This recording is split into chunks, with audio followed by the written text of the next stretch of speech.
Bonjour à tous et bienvenue sur la caverne de Radrogor. Aujourd'hui j'ouvre le kit de conversion pour vaisseau immense, donc pour convertir des vaisseaux X-Wing version 1 en version 2. Kit en version anglaise, comme vous pouvez le voir ici, parce que les versions françaises sont vraiment maintenant introuvables. Le dernier que j'ai vu sur le Bon Coin il y a quelques semaines a été vendu aux alentours de 80 € je crois, pour un kit qui à la base devait être à 25 ou 30 €, voilà, c'était un petit peu cher. Et c'est vraiment introuvable maintenant. Peut-être la chance c'est de racheter le matériel d'un ancien joueur qui vendrait tout son matériel. Et on pourrait avoir la chance de récupérer un kit. Sinon, même en Suisse, au Québec, c'est quasi introuvable. Ou alors les frais de port au Québec sont très très élevés. Et du coup, c'est vraiment pas intéressant. Donc voilà un kit anglais. L'intérêt c'est qu'on va l'ouvrir pour voir ce qu'il y a dedans, voir si c'est vraiment intéressant ou pas. Parce que finalement, il y a des vaisseaux qui sont maintenant disponibles en V2, à savoir le Trident, le Seahawk et la corvette Tantive 4. Par contre, les vaisseaux V1 qui ne sont pas disponibles en immense V2 sont le GR 75 pour la Rébellion et la Résistance, le Raider, la corvette de l'Empire, et également pour le Premier Ordre, et puis le Gozanti également pour l'Empire et le Premier Ordre. Et donc moi je vais bientôt récupérer justement un Raider V1, donc grâce à ce kit j'espère pouvoir l'utiliser, donc avoir le cadran de manœuvre et les cartes. Même si les cartes sont en anglais, c'est vraiment pas très grave. Le reste, je pense que je l'ai déjà dans les autres vaisseaux V2, puisque je pense que dans ce kit, on va retrouver l'outil de manœuvre, les cartes, ça j'en ai déjà avec le vaisseau immense, même si j'aurai les pilotes spécifiques à ces vaisseaux. Et puis donc ce qui est important finalement, je pense, dans ce kit, ce sont les cadrans de manœuvre et les marqueurs de vaisseau. La règle de portée 5, on l'a aussi dans d'autres, elle est déjà vendue dans les autres vaisseaux 2. Donc on va ouvrir pour voir ce qu'il y a dedans. Et puis voir si c'est intéressant de s'embêter à trouver ce genre de kit si vous avez accès à des vaisseaux V1 immenses. Donc j'ouvre le cellophane. Hop.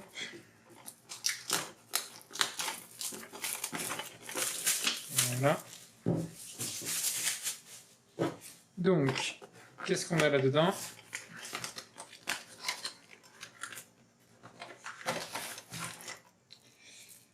Des cartons. Dans ces cartons, on retrouve la règle de portée carte 5. Ça, c'est pas important puisqu'on l'a, si vous achetez des vaisseaux V2, vous l'aurez dedans, dans les paquets V2. Par contre, voici ici tous les cadrans de manœuvre. Donc ils nous disent que c'est un kit pour 5 vaisseaux, et chaque vaisseau a 2 factions, donc logiquement on a 10 cadrans de manœuvre. C'est l'intérêt de déballer cette extension, enfin ce kit de conversion pour voir ce qu'il y a dedans. Donc j'ouvre directement ce paquet. Donc la règle de portée jusqu'à 5, puisque les vaisseaux immenses tirent à carte 5, comme je vous disais, vous l'avez déjà quand vous achetez un vaisseau immense V2, donc ça moi j'en ai déjà à 3 finalement, donc pas besoin. Ensuite, les cadrans. Donc effectivement, il y en a 10. Dans ce kit, il n'y a qu'une seule fois les cadrans selon les factions. Donc la CR90, Rebelle et en République, pardon. Et c'est tout. Donc on l'a que 2 fois finalement. GR75 pareil, Rebelle et Résistance. Le Raider, Empire, Premier Ordre, le Gozanti, Empire, Premier Ordre, et le Seahawk, Scums et Séparatiste. On a juste un seul cadran de manœuvre pour chaque faction. Donc il y a 5 vaisseaux de faction, donc on a bien que 10 cadrans de manœuvre. Donc voilà, donc quand vous achetez ce kit, si jamais vous pensez l'acheter, comme ça vous voyez exactement ce qu'il y a dedans, sachez donc qu'il n'y a qu'un seul cadran de manœuvre par faction. C'est pas comme dans les kits de conversion Scums, Rebelle, etc. qui contiennent eux plusieurs cadrans de manœuvre pour un même vaisseau. Ok, mais comme ça on a l'info. Ça, ce sont les jetons de tourelle qu'on ajoute dans les vaisseaux immenses. Donc ça, vous les avez également si vous achetez des vaisseaux V2. Qu'est-ce qu'on a d'autre ? Donc du coup, oui, les marqueurs de vaisseau, ça va être pareil, ils vont pas être en double, puisqu'on aura juste sans doute un marqueur par vaisseau, recto-verso. Ça, c'est un problème, parce que si moi j'en garde un, et je pourrais pas vendre, puisque si je garde par exemple, quoique, oui, lui il a l'air, ouais, recto-verso, oui, c'est ça, Lui, vous voyez, on a un côté premier ordre, un côté empire. Donc si je garde l'empire, je ne pourrais pas vendre la partie premier ordre. Donc ça c'est dommage qu'il ne soit pas en double, en tout cas qu'il soit recto verso. Je m'y attendais, hein, mais voilà. Donc ça c'est limite si vous avez le kit que vous voulez vendre finalement. Si vous gardez un marqueur, vous ne pourrez vendre que le cadran. Donc je ne sais pas si ce serait intéressant pour les acheteurs. Ensuite, on a les cadrans pour les marqueurs, les compteurs de ressources. Donc a priori, là j'en vois 2 roses, enfin 2 x 2, puis un bleu, donc il y a sans doute un autre bleu quelque part. Où est-ce qu'il serait? Là, ici, voilà. Donc là on a de quoi faire 2 cadrans de manœuvre. Pardon, je dis n'importe quoi, excusez-moi aujourd'hui. Donc on a l'occasion de faire 2 compteurs de ressources. Donc effectivement, voici 2 compteurs de ressources. Donc pareil, ces compteurs de ressources, vous les avez quand vous achetez des vaisseaux V2. Après, c'est quand même bien d'en avoir un pour chaque vaisseau, mais à la rigueur, on a besoin... Je suis pas sûr qu'on joue avec beaucoup de vaisseaux immenses à la fois, mais c'est quand même bien d'en avoir un par vaisseau. Ensuite, qu'est-ce qu'on trouve? Des cargaisons égarées, des mines. Ça, c'est ce qu'on trouve, par exemple, dans le Siroc, je crois. Ok. Des tourelles, double tourelle. Quelques jetons pour le verrouillage et l'identification des vaisseaux. Et ma foi, c'est à peu près tout, hein, vous avez vu l'essentiel. Je poursuis. Qu'est-ce qu'on a ici? On a deux supports de vaisseaux apparemment. Oui. Alors il n'y a que 2 supports de vaisseaux, alors ça c'est bizarre. Je ne sais pas en version 1 si les supports sont identiques ou pas, je suppose que non. Donc là, c'est un peu bizarre d'avoir que 2 supports alors que c'est vendu pour 5 vaisseaux finalement, ce kit. Donc j'aurais voulu voir 5... tiens, en plus il est cassé, regardez.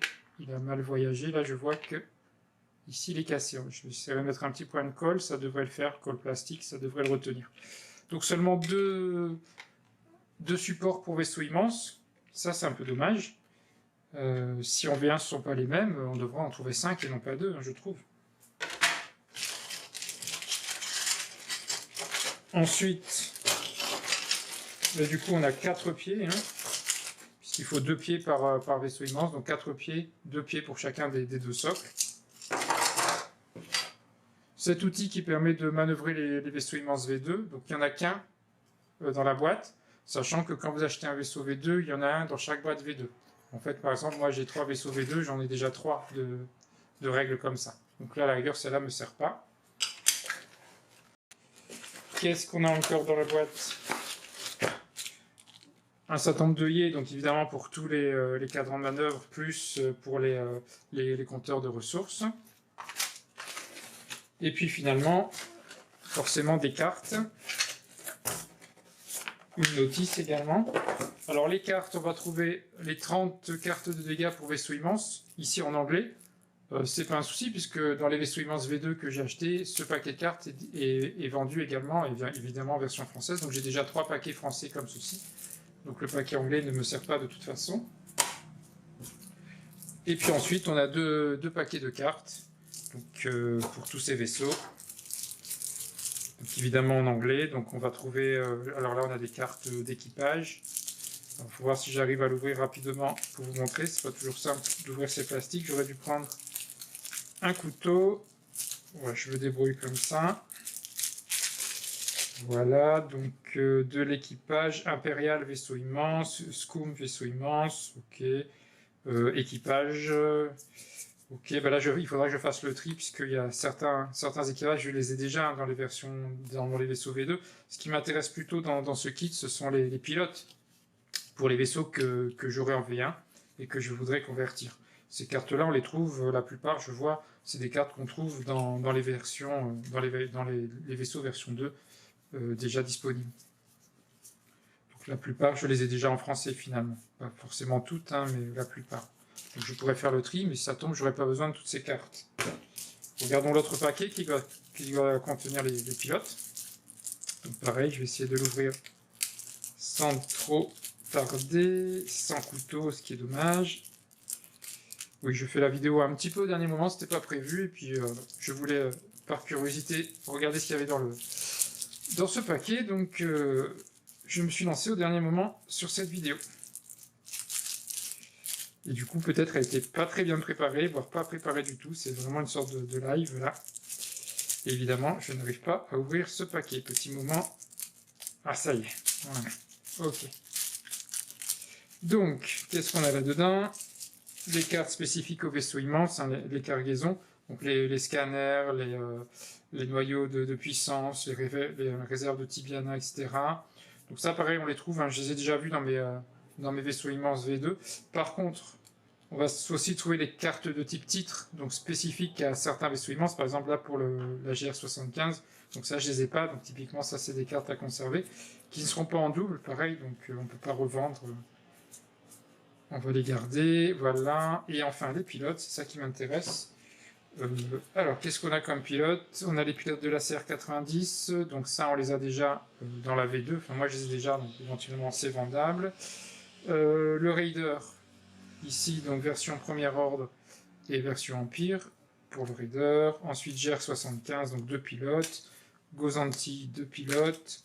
Le Seawalk, 2 pilotes, et c'est tout. Donc à chaque fois, vous n'avez que 2 pilotes pour les vaisseaux immenses, un par faction. C'est très simple. Là, on ne se prend pas la tête sur le pilote quand on utilise un vaisseau immense, vous n'en avez qu'un dans votre faction. Et après, il y a les cartes titres spécifiques, et puis bien sûr les cartes de cargaison, de laser, etc. Et puis enfin, dans le paquet de cartes, eh bien, ce sont les quick builds, donc les formations rapides qu'on utilise rarement. Enfin, moi, j'ai encore jamais utilisé, mais peut-être pour des petites parties rapides, c'est toujours pratique. Mais dans un vrai jeu, finalement, on l'utilise pas. Ensuite, on a une documentation, les règles des vaisseaux immenses. Donc c'est pareil, ce document, vous l'avez en version française si vous achetez un V2 français, hein, donc c'est le même, la version anglaise. Et puis le contenu du kit. Et donc notice de montage des pieds, des marqueurs, etc. Et je pense que c'est tout. Ouais, c'est tout. Donc c'est intéressant de vous montrer ça parce que finalement, vous voyez, il n'y a pas grand chose là-dedans. Alors oui, évidemment il y a les pilotes, il y a les marqueurs de vaisseau et les cadrans de manœuvre, ça c'est le plus important, mais le reste, au niveau des cartes, donc à part les pilotes, ce sont des cartes qu'on trouve dans d'autres vaisseaux immenses V2. La grosse déception, c'est quand même que, alors qu'il y a 5 vaisseaux et 2 factions, on ne vous vend finalement que 2 socles, donc pour 2 vaisseaux. Uniquement 2 socles, et puis donc un seul paquet de dégâts, mais ça c'est pas un problème puisqu'il en faut qu'un seul pour les vaisseaux immenses. Dans mes autres vidéos d'ailleurs je râle parce que dans chaque version française vous rachetez à chaque fois le paquet. Donc uniquement 2 socles, et du coup uniquement également 2 compteurs de ressources. Donc c'est pas terrible finalement, je trouve, hein. Vous vous retrouvez avec la conversion réelle pour 2 vaisseaux, finalement 2 socles et 2 marqueurs, enfin 2 compteurs. Donc vous pouvez pas espérer, par exemple, je sais pas moi, si vous n'avez besoin que de 2 socles parce que vous n'avez que 2 vaisseaux immenses, ben vous pouvez pas espérer avoir vendre les 3 autres puisque vous n'aurez pas les socles. Et puis voilà. Et évidemment également les marqueurs de vaisseaux sont recto verso. Donc si vous en avez besoin d'un côté, vous pouvez pas vendre l'autre partie. Donc finalement, pas terrible ce kit, je trouve. Enfin, ça vaut pas grand chose quand même, donc je vous déconseille fortement de l'acheter en français s'il est à 80 € par exemple, je pense. Alors ok, vous aurez les cartes en français, les marqueurs en français également, mais enfin bon, franchement, là c'est pas très grave. Un GR75, que ce soit en français ou en anglais, c'est pareil. Un Raider, pareil. Donc là, franchement, ça, version anglaise, ça va très bien aussi. Pareil pour les marqueurs de vaisseau. De toute façon, il n'y en a qu'un par faction, donc vous n'avez jamais trop le choix, donc vous mettez celui qui est disponible. Donc, ouais, assez déçu. Moi, ça me convient, hein, puisque de toute façon, il me manque 3 vaisseaux. Il me manque GR75, le Raider et le Gozanti. Je vais avoir le Raider, donc je garderai un socle pour le Raider. Il va m'en rester un. Donc pour le Gozanti ou le GR75, si un jour je les trouve en V1 ici, à prix intéressant. Mais du coup, il va me manquer un socle. Il va me manquer un socle de vaisseau immense, puisqu'il n'y en a que 2 dans la boîte. Alors, je vérifie quand même, mais bon, la boîte était sous-scellée, donc je pense que c'est bon. Est-ce qu'il est écrit le nombre de... Voilà, 2 plastic bases, donc effectivement 2 bases en plastique. Donc ça, c'est vraiment rapia, je trouve, de n'avoir mis que 2 bases, alors que c'est prévu pour 5 vaisseaux. Sous réserve que les vaisseaux en V1 n'aient pas un socle identique, mais je suppose que non. Vous pouvez me le signaler en commentaire, mais je suppose que s'ils fournissent des nouveaux socles, c'est que en version 1, ce ne sont pas les mêmes. Donc je verrai quand j'aurai le Raider. Donc écoutez, vous avez compris, je suis plutôt déçu. Hein. Donc déçu du contenu. Je trouve qu'il manque 3 socles, 3 compteurs de ressources. Dommage que les bases soient recto verso. Enfin ça c'est toujours le cas, mais c'est dommage quand même. Au niveau des cartes, à part les pilotes, pas besoin de grand chose, puisque je vois que ce sont les mêmes, à part les titres, finalement, les pilotes et les titres. À part ça, voilà, si vous achetez un vaisseau V2, vous aurez déjà la plupart du matériel. Hein. Vous aurez déjà la règle de portée, vous aurez déjà 7 outils de déplacement, vous aurez déjà les cartes de dégâts en français, vous aurez la plupart des cartes ici, sauf les spécifiques, bien sûr, un vaisseau, mais vous aurez déjà voilà, les batteries, ce genre de choses, vous les avez déjà dans les autres versions 2 des vaisseaux. Donc à part quelques cartes titres et pilotes et cadres manœuvre, vous n'aurez rien de plus dans ce kit. Donc il faudrait, faudrait en acheter plusieurs, mais enfin c'est pas possible quoi. On va pas acheter plusieurs kits à. Ouais, donc cette version anglaise, hein, je l'ai acheté, c'était peut-être une trentaine d'euros. Après il y a eu des frais, tout ça, donc peut-être 38 euros. 38 euros c'est raisonnable hein, par rapport à une version française qu'on ne trouve plus ou qu'on trouvait à 80 euros. C'est quand même correct. Mais vous voyez que le contenu est quand même pas extraordinaire. Vraiment, là, je me répète, hein, mais je suis vraiment déçu qu'il n'y ait que 2. C'est écrit sur la boîte en même temps. Hein, je l'avais vu d'avance ou j'aurais pu faire attention en avance. Mais voilà, comme ça, vous le voyez de visu avec moi en découvrant le contenu de la boîte. Il n'y a que deux socles. Je pense que j'ai été assez clair là-dessus. Je me rends compte que je dis souvent le mot voilà, il faudrait que je fasse un effort là-dessus, d'arrêter de dire voilà, et donc, peut-être aussi. Donc c'était, voilà, j'ai encore redit donc, c'était donc le déballage de l'extension, enfin pas de l'extension, mais du kit de conversion pour vaisseau immense de X-Wing, donc pour passer les vaisseaux immenses de la version 1 à la version 2. En version anglaise, qui me semble tout à fait suffisante par rapport à une version française, de toute façon introuvable. Donc si vraiment vous avez des vaisseaux immenses V1, et que, au moins 2 en tout cas, et que vous souhaitez les convertir pour jouer en V2, je vous conseille de prendre ce paquet en anglais, de ne pas vous embêter à trouver une version française, surtout si elle est à plus de 40 euros. Ça n'a pas trop de sens, je pense, vu le pauvre contenu de cette boîte. Je ne sais pas quel était le prix à l'époque hein, en France, si c'était 25 euros ou 30 euros, mais à mon avis, c'était pas plus. Voilà, donc c'est un peu le Graal de X-Wing 2 de trouver ce kit en français, mais finalement, le contenu est plutôt décevant, je trouve. Donc moi ça me va parce que j'aurai le Raider, donc j'ai tout ce qu'il faut pour le Raider. Par contre si jamais, voilà, comme je disais, j'ai encore dit voilà, si je trouve le Gozanti et le CGRK 75, il va me manquer un support. Il faudra que je trouve quelqu'un qui me vende un support de vaisseau immense, ça c'est pas sûr. J'en ai terminé avec ce déballage. C'était un petit peu vraiment version live, rapide, un petit peu au débeauté, j'ai fait ça au dernier moment. Mais je pense avoir été très clair sur le contenu. Vous avez bien vu ce qu'il y a dans ce kit. Les déceptions que ça m'a engendré, on va dire. Sur ce, je vous remercie, bien entendu. N'hésitez pas à vous abonner si ce n'est pas déjà fait, à liker, à commenter. Et puis je vous dis à très bientôt pour d'autres vidéos, plus ou moins préparées. Aujourd'hui, c'était vraiment du live total, mais c'est peut-être plus vivant aussi. Donc je vais juste essayer de travailler sur les voilà et les donc, en essayant d'en dire un petit peu moins, mais c'est pas évident hein, quand on est en live comme ceci. Donc merci à vous, et à très bientôt sur la chaîne de Radrogor. Au revoir.